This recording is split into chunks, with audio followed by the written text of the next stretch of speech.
بسم اللہ الرحمن الرحیم۔ ناظرین، زندگی میں دو قسم کے لوگ کبھی معاف نہ کریں۔ نمبر 1، جو آپ کے رزق پر وار کریں۔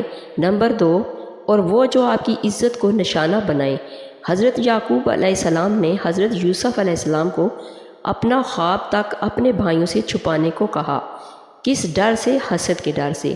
اور آج ہم وہ لوگ ہیں جو اپنی ہر عزیز چیز کا دکھاوا دنیا کے سامنے کرتے پھرتے ہیں اور پھر رونا روتے ہیں اپنے نقصان کا۔ نبی کریم صلی اللہ علیہ وآلہ وسلم کے وصف کے بارے میں کہا گیا ہے کہ آپ صلی اللہ علیہ وآلہ وسلم کی بات چیت شیریں اور باوقار تھی۔ جب خاموش رہتے تو وقار ان پر چھا جاتا اور جب گفتگو فرماتے تو روب و جمال چھلکتا۔ آپ ہمیشہ خوش رو نرم مزاج تھے، سب سے زیادہ مسکرانے والے اور سب سے زیادہ غصے سے دور رہنے والے تھے۔ وہ یعنی اللہ جو تمہارے گناہوں کو تمہارے چہرے پر ظاہر نہیں کرتا، کیا تمہیں لگتا ہے کہ اس سے زیادہ کوئی تم سے پیار کر سکتا ہے؟ اگر تم گناہ کرو یہاں تک کہ تمہارے گناہ آسمان تک پہنچ جائیں، پھر تم توبہ کرو تو اللہ تعالیٰ تمہاری توبہ قبول کرے گا۔ انگور جسم کے تمام اعضاء سے بیماریاں کھینچ لیتا ہے۔ جن لوگوں کا معدہ اکثر خراب رہتا ہے ان کے لیے انگور کا استعمال نہایت ہی مفید ہے۔ ناخنوں میں پلاخٹ ظاہر ہونا اس بات کی علامت ہے کہ آپ کے بدن میں خون کی کمی ہے۔ سونف والا دودھ رات کو سونے سے قبل پی لو، آپ کا رنگ گورا ہو جائے گا۔ پانی کم پینے سے ہاتھ پاؤں اور ہونٹ کالے رہتے ہیں۔ کھجور ہاضمہ ٹھیک کرتا ہے، معدے کی سوزش اور دل کے درد میں نہایت ہی مفید ہے۔ جو چیز تم سے رہ گئی وہ تمہارے لیے پیدا نہیں کی گئی، اور جو چیز تمہارے لیے پیدا کی گئی ہے وہ تم سے کبھی نہیں رہ سکتی۔ کھانا کھا کر سو جانے کی عادت سے موٹاپا انسان کو جلدی گھیر لیتا ہے۔ صبح نہار منہ گھاس پر چلنے سے نظر تیز ہوتی ہے۔ چہرے کا رنگ کالا پڑنے لگے تو چہرے پر کھیرے کا رس لگاؤ، چہرہ سفید گورا ہو جائے گا۔ جو لوگ اپنا وزن کم کرنا چاہتے ہیں وہ چکنائی والی چیزیں کثرت سے نہ کھائیں۔ چائے کے بعد پانی پینے سے اجتناب کریں ورنہ آپ کے دانت کالے ہو جائیں گے۔ سر کے بالوں میں لیموں کا رس لگانے سے بالوں میں چمک آ جائے گی اور خشکی ختم ہو جائے گی۔ روزانہ صرف 3 کھجور کھانے سے جسمانی کمزوری سے چھٹکارا مل جائے گا۔ انسان کو محنت سے اتنی تھکاوٹ نہیں ہوتی جتنا لوگوں کے رویے سے اسے تھکا دیتے ہیں۔ اگر بھوک نہ لگنے کا مسئلہ ہو تو سیب کا سرکہ استعمال کریں اور آم کا اچار کھا لو۔ جب انسان یقین رکھتا ہے کہ جو کچھ ہوا ہے وہ اللہ کے حکم اور علم سے ہوا ہے تو وہ پریشان نہیں ہوتا بلکہ دل مطمئن رہتا ہے۔ صبح چہل قدمی کیا کرو، یہ دل کی دھڑکن کو نارمل رکھتا ہے اور دل کی بیماریوں سے بچاتا ہے۔ نہانے سے قبل سر کے بالوں کو الگ دھو لیا کرو، اس سے بالوں کی سختی دور ہوگی اور بال نرم بھی ہو جائیں گے۔ کیلے کا جوس پینے سے دماغ فریش ہوتا ہے۔ بند گوبھی بھی کھا لیا کرو، یہ موٹاپا کم کر دیتی ہے۔ گلاب کا پھول سونگھ لینے سے ذہنی دباؤ میں کمی آئے گی۔ گھر میں نیلے کلر کا پینٹ کروائیں، گھر میں مچھر اور حشرات کبھی داخل نہیں ہوں گے۔ عرب کہتے ہیں صاحب فی دنیا کا من تحب ان تلقاہ فی آخرت کا۔ اس دنیا میں اس سے دوستی کریں جس سے آپ آخرت میں ملنا پسند کریں گے۔ کمزور افراد روزانہ کیلا کھانا شروع کر دیں، ان کا وزن بڑھنا شروع ہو جائے گا۔ کھانا کھانے کے بعد ضرور چہل قدمی کریں، چاہے کانٹوں پر ہی کیوں نہ چلنا پڑے۔ جو لوگ اپنا وزن کم کرنا چاہتے ہیں وہ کھانے کے بعد سونے سے گریز کریں۔ چکنائی والی چیزیں کم سے کم کھائیں اور کھانے کے بعد 50 قدم واک لازمی کریں۔ زور زور سے ہنسنے والے خود اعتماد اور توجہ پسند ہوتے ہیں۔ دوسروں کی ہنسی پر ہنسنے والے نرم دل اور مخلص ہوتے ہیں۔ ہنستے وقت بار بار چہرہ چھپانے والے شرمیلے اور خود میں گم رہنے والے ہوتے ہیں۔ آنکھوں میں چمک کے ساتھ ہنسی اصل خوشی کی علامت ہے۔ بغیر آواز کے ہنسی رکھنے والے اکثر دل کے راز چھپاتے ہیں۔ ہر بات پر ہنسنے والے اکثر جذباتی عدم توازن کا شکار ہوتے ہیں۔ مصنوعی ہنسی والے اندر سے تھکے یا دباؤ میں ہوتے ہیں۔ ہنسی کے ساتھ جسم کو بہت ہلانے والے پرجوش اور بے ساختہ فطرت کے مالک ہوتے ہیں۔ طنزیہ انداز میں ہنسنے والے اکثر احساس برتری یا اندرونی عدم تحفظ رکھتے ہیں۔ حضرت امام مالک فرماتے ہیں، تواضع اور تقویٰ دین میں ہے، نہ کہ لباس میں۔ علم سے پہلے حلم سیکھو۔ رزق حلال کی تلاش لوگوں کا محتاج بننے سے بہت بہتر ہے۔ حکمت ایک نور ہے جسے رب تعالیٰ اپنے بندے کے دل میں ڈال دیتا ہے۔ دھنیا کے بیج رات بھر پانی میں بھگو کر صبح پی لیں۔ دھنیا کو چٹنی یا سلاد میں ضرور شامل کریں۔ دھنیا بے چینی اور بے خوابی کو کم کرنے میں مددگار ثابت ہو سکتا ہے۔ دھنیا کے عرق میں قدرتی طور پر پرسکون کرنے والی خصوصیات پائی جاتی ہیں جو اعصاب کو سکون دیتی ہیں۔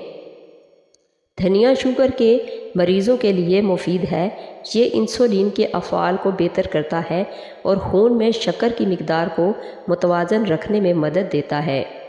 یہ لبلبے کو انسولین خارج کرنے پر ابھارتا ہے جس سے شوگر لیول کنٹرول رہتا ہے۔ ادرک شوگر کو کم کرنے میں مددگار اور یہ سوزش کو بھی مؤثر انداز میں کم کرتا ہے۔ ملتانی مٹی جلد کے ساتھ ساتھ بالوں کی صحت کے لیے بھی فائدہ مند ہے۔ جلد کے تمام مسائل کا علاج اس میں موجود ہے۔ ملتانی مٹی نہ صرف جلد کی رنگت کو نکھارتی ہے بلکہ جلد کے بہت سے مسائل جیسے خارش، جلن سے بھی راحت پہنچاتی ہے۔ اگر آپ چاہتے ہیں کہ آپ کے چہرے کا رنگ صاف ستھرا ہو تو اس کے لیے 2 چمچے ملتانی مٹی دودھ میں مکس کر کے چہرے پر لگائیں۔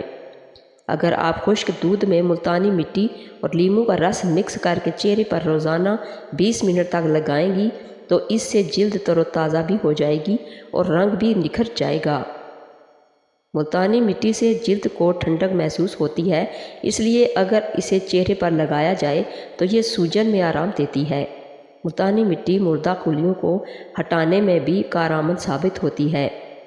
ماہرین صحت کے مطابق اگر آپ کو کوئی چوٹ لگ جائے اور فوری طور پر فرسٹ ایڈ نہ مل سکے تو کرنا یہ ہے کہ اسے پانی سے دھونے کے بعد اس پر چند قطرے شہد لگائیں اور اس کے بعد دیسی گھی لگا کر چھوڑ دیں۔ اس نسخے کے ایسے جادوئی نتائج ملیں گے کہ آپ خود حیران رہ جائیں گے۔ کچے ٹماٹر کے بیج پتھری کا سبب بن سکتے ہیں، تاہم جن لوگوں کو گردے کے مسائل نہیں انہیں ڈرنے کی ضرورت نہیں، وہ ٹماٹر کھا سکتے ہیں، لیکن اس بات کا خیال رکھیں کہ ان کا استعمال مناسب مقدار میں کیا جائے۔ اس بات کا بھی خیال رکھیں کہ ٹماٹر کے ساتھ دیگر غذائیں بھی کھائیں۔ اسے اکیلے اور زیادہ مقدار میں کھانے سے مسائل پیدا ہو سکتے ہیں۔ امام بغوی رحمہ اللہ فرماتے ہیں کہ میں ایک مرتبہ قاضی شریک کی خدمت میں بیٹھا تھا کہ ان کے پاس ایک خلیفہ مہدی کا بیٹا آیا اور ٹیک لگا کر ان سے حدیث پوچھی۔ آپ نے اس کی طرف کوئی توجہ نہ کی۔ لڑکے نے کہا، آپ خلفاء کی اولاد کی توہین کرتے ہیں۔ آپ نے فرمایا، یہ بات نہیں، اصل بات یہ ہے کہ میں علم کی ناقدری نہیں کرتا، اس کا احترام کرتا ہوں۔ شہزادہ سمجھدار تھا، سمجھ گیا اور گھٹنے ٹیک کر حدیث دریافت کی۔ قاضی صاحب نے فرمایا، حقذا یطلب العلم، یعنی ہاں اس طرح علم کو حاصل کیا جاتا ہے۔ امام مالک رحمہ اللہ ایک مرتبہ حدیث پڑھا رہے تھے کہ بچھو نے انہیں کاٹا اور ایک بار نہیں بلکہ 11 مرتبہ کاٹا، مگر آپ نے ذرا بھی آہ نہ کی اور برابر حدیث بیان کرتے رہے۔ جب امام مالک پڑھا چکے تو خادم نے دریافت کیا کہ اثنائے درس آپ کے چہرے کا رنگ کیوں بدل رہا تھا؟ تو فرمایا، بچھو نے مجھے 11 بار ڈنگ مارا، لیکن میں حدیث نبوی صلی اللہ علیہ وسلم کے ادب کی وجہ سے نہ اٹھا۔ اب اسے تلاش کر کے مار ڈالو۔ چنانچہ تلاش کر کے مار دیا گیا۔ غصے کو قابو کرنے کے سنہری اصول۔ غصہ ایک فطری جذبہ ہے، لیکن اگر کنٹرول نہ کیا جائے تو تعلقات اور صحت دونوں کو نقصان پہنچاتا ہے۔ ریسرچ کے مطابق غصے کے دوران دل کی دھڑکن تیز، بلڈ پریشر بلند اور سوچنے کی صلاحیت کم ہو جاتی ہے۔ اگر آدمی لمحہ بھر رک جائے تو دماغ کو ٹھنڈا ہونے کا موقع ملتا ہے اور بڑے نقصان سے بچا جا سکتا ہے۔ نبی کریم صلی اللہ علیہ وسلم نے فرمایا، طاقتور وہ نہیں جو کشتی لڑنے میں طاقتور ہو، بلکہ طاقتور وہ ہے جو غصے کے وقت اپنے نفس پر قابو رکھے۔ ایک اور حدیث میں ہے کہ جب تم میں سے کسی کو غصہ آئے تو اگر کھڑا ہو تو بیٹھ جائے اور اگر بیٹھا ہوا ہے تو لیٹ جائے۔ وضو کرنا بھی غصہ ٹھنڈا کرنے کا بہترین طریقہ ہے، کیونکہ غصہ آگ سے ہے اور آگ کو پانی ہی بجھاتا ہے۔ ایک شور تھکا ہوا گھر آتا ہے، کھانے میں نمک زیادہ ہو تو فوراً غصے میں آ جاتا ہے۔ اگر وہ فوراً کچھ کہہ دے تو بیوی کی دل آزاری ہوگی، لیکن اگر وہ ایک لمحہ رک کر کہہ دے کہ شاید آج نمک زیادہ ہو گیا ہے تو کوئی بات نہیں، وہ بھی انسان ہے، اس نے جان بوجھ کے تھوڑی کیا ہے۔ نہ تو صرف ماحول بہتر ہوگا بلکہ بیوی مزید خیال رکھنے لگے گی۔ غصہ آئے تو کیا کرنا ہے؟ اپنے آپ کو کنٹرول کریں اور خاموشی اختیار کریں۔ غصے کے وقت فوری جواب نہ دیں، پانی پی لیں۔ غصہ اکثر جسمانی تناؤ سے بڑھتا ہے، موضوع بدل دیں، جھگڑے کو آگے نہ بڑھائیں۔ اگر بہت زیادہ غصہ ہو تو وضو کر لیں، جسمانی طور پر ٹھنڈک دل کو سکون دے گی۔ سانس کی مشق کریں، 10 سیکنڈ تک گہری سانس لے کر چھوڑیں، جگہ چھوڑ دیں، بعد میں بات کریں۔ اگر بات ضروری ہو تو غصہ ٹھنڈا ہونے کے بعد کریں۔ 7 قسم کی عورتوں سے شادی نہ کرو۔ ایک عربی نے اپنے بیٹے کو وصیت کی کہ ان 7 قسم کی عورتوں میں سے کسی ایک سے بھی نکاح نہ کرنا۔ نمبر 1، انانا، وہ عورت جو کثرت سے شکوہ کرتی ہے اور تھکاوٹ کا اظہار کرتی ہے۔ وہ عورت جو اپنے کاموں پر احسان جتلاتی ہو، میں نے یہ کیا، میں نے وہ کیا وغیرہ۔ حنانا، وہ عورت جو اپنے پہلے خامند کا ذکر کرتی رہتی ہو، یعنی میرا پہلا شوہر ایسے کرتا تھا، ویسے کرتا تھا، اس میں یہ اچھائی تھی۔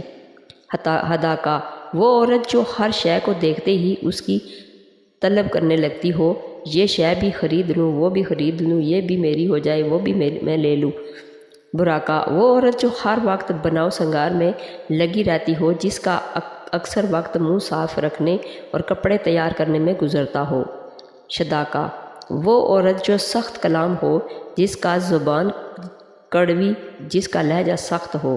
کنانا، وہ عورت جو ہر وقت اپنے باپ کی تعریف کرتی ہو، میرا باپ یوں تھا، میرے ابو یوں تھے، کرتے تھے، یہ کرتے تھے، وہ کرتے تھے۔ بہترین عورت وہ ہے جو اپنی عادات و اطوار، خاص طور پر اپنے ماں باپ کے خاندان کے طور طریقے بھلا کر آئے۔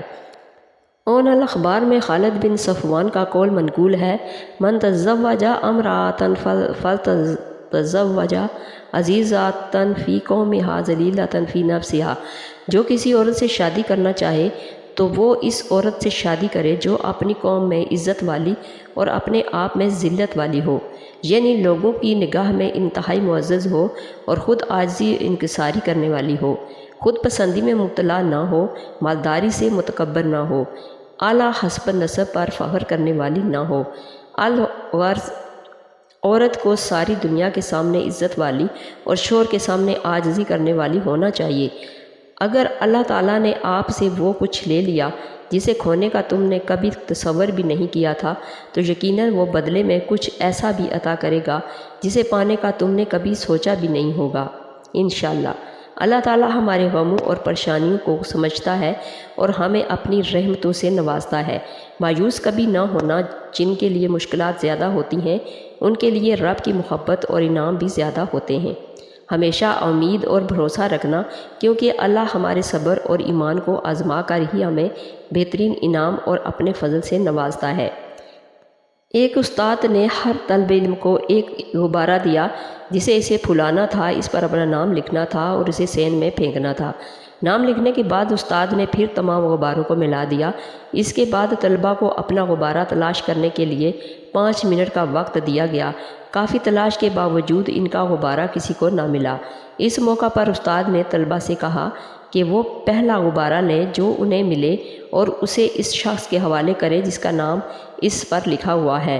5 منٹ کے اندر سب کے پاس اپنا اپنا غبارہ تھا۔ استاد نے طالب علموں سے کہا کہ یہ غبارے خوشی کی طرح ہیں، اگر ہر کوئی اپنی خوشی کی تلاش میں ہے تو ہمیں یہ کبھی نہیں ملیں گے، لیکن اگر ہم دوسروں کی خوشیوں کا خیال رکھیں گے تو ہم اپنی بھی تلاش کر لیں گے۔ بعض اوقات اتنی شدت سے نزلہ ہوتا ہے کہ ناک اور آنکھوں سے پانی بہنے لگتا ہے، اس کے ساتھ ساتھ چھینکیں بھی بہت زیادہ آتی ہیں اور مریض کوئی کام بھی نہیں کر پاتا۔ ایسی صورتحال میں 5 عدد لوگ چوتھائی چمچ خشخاش کو پانی میں اچھی طرح جوش دیں اور پھر اسے نیم گرم حالت پر آنے دیں اب اس پر شہد ملا کر نوش فرمائیں۔ اس قہوے کے 2 کپ پینے سے ہی بہتا ہوا ریشہ اور چھینکوں کی کثرت دور ہو جائے گی اور آپ خود کو تندرست و توانا محسوس کریں گے۔ کسی کو کچھ دینے میں حد سے نہ بڑھو، ورنہ یہ حق بن جاتا ہے کہ اگر آپ اپنی وسعت سے بڑھ کر دیتے رہیں اور سخاوت کو دوسروں کے لیے معمول بنا دیں تو وہ اسے احسان نہیں بلکہ اپنا حق سمجھنے لگیں گے۔ اصل سخاوت وہ ہے جو اعتدال میں ہو، جس سے آپ کا دل بھی ہلکا رہے اور دوسرا شخص بھی خوددار رہے۔ زندگی کے راستے ہمیشہ ہموار نہیں ہوتے، کبھی کانٹے ہوتے ہیں، کہیں اندھیرے اور کہیں تھکن کا احساس، لیکن اگر دل میں رب پر یقین ہو تو ہر رکاوٹ ایک سبق بن جاتی ہے اور ہر اندھیرا روشنی کی طرف لے جانے والا راستہ۔ کبھی کبھی بس اتنا کافی ہوتا ہے کہ آپ ایک لمحے کے لیے رک کر مسکرا دیں اور رب تعالیٰ کا شکر ادا کریں، اور آج وہ بھی ہمیں توفیق دے رہا ہے کہ ہم آگے بڑھ سکیں۔ اگر میری ویڈیو اچھی لگے تو اس کو لائک اور شیئر کر دیجیے اور میرے چینل کو سبسکرائب